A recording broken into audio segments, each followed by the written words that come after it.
Hello there everybody, this is Krista and welcome back to Crochet Witch Tarot and day 2 of our journey through the Forest of Enchantment.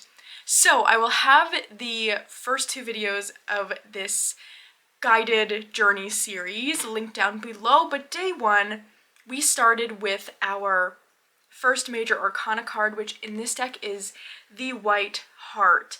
And the White Heart is pretty much going to be the character who takes us on this journey.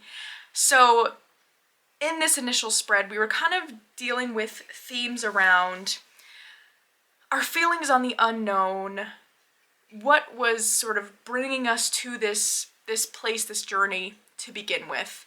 You know, what might have had us feeling lost, which we also explored a bit in our pre-journey work, which is in the intro video. But now that we have sort of come to the edge of the forest, met with the White Heart, the idea here is that we have accepted the call to travel into this unknown of the forest. And in day 2, where the White Heart is leading us is to our guides. So how I looked at the next few cards in the Major Arcana is as figures that would be guiding us into sort of main aspects of self in a way, how we see the world. It'll be clear as we go through one by one, but I really just saw these next, 5 cards as this real kind of guide energy, as entities outside of ourselves that would help us to explore their particular archetypes as they show up within ourselves. So, for day 2, the spread we have has 5 different questions. Do I want to jump into this right now? No, I didn't talk about my experience with the first spread, which maybe you don't care too much about, maybe you do. I did see some people sharing that they've been doing this.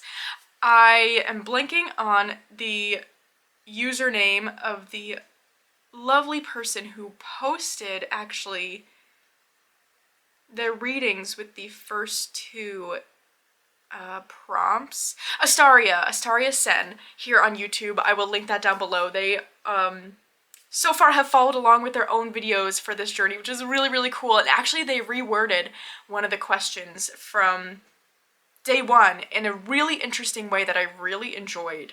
So I actually kind of followed that myself, which is really interesting. So from day 1, meeting the White Heart, which was about beginning the journey into the forest, and kind of shedding any preconceived notions about ourselves, I kind of discovered what showed up in my spread was the thing that I really feared about the unknown was being left with kind of nothing but an authentic sense of self, of which for me, being a neurodivergent person, that means kind of being forced to drop all the masks that I can or cannot put on throughout my day. Not to say that like my personality like entirely changes or I as a person change, but you know, as a way to kind of cope and get through daily life, I've gone this long so far putting on certain masks.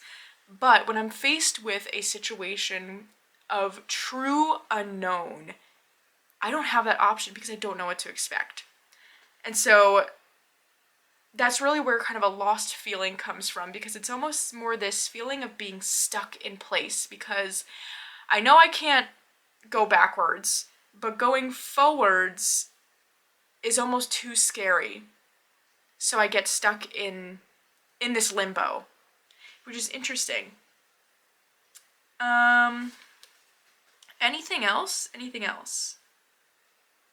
What I thought was cool, so how Astaria Sen reworded the question, which I don't think I have it exactly the same way as they did, but I rephrased as, what can I learn about myself?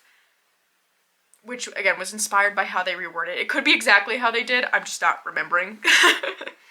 And what came up was actually the Three of Visions, which is the Three of Cups in this deck, which I thought was really interesting compared to what I just said the rest of the reading revealed, because it was almost saying something I can discover about myself is that maybe I don't need to kind of have those masking coping mechanisms to be able to relate to others. That could be what I discover, that there's this whole way that I could go about things that don't require me to do that, but still allow me to interact with others in a way that's enjoyable for just everyone involved, you know? Which I think I convinced myself that it couldn't be, but it seems like, you know, maybe that's what I'll discover by the end of this journey, which is exciting. Now that we've jumped around, my apologies.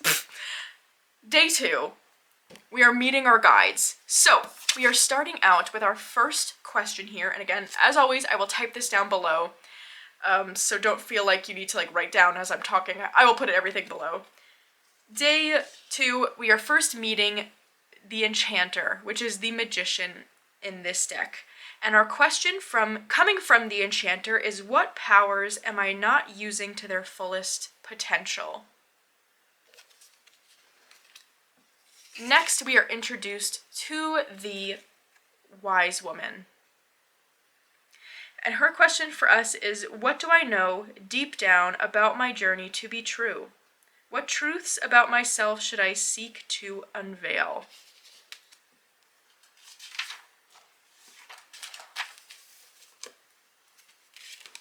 Next, we've got the Green Mother, and her question is, what parts of myself need nourishing before the journey can continue?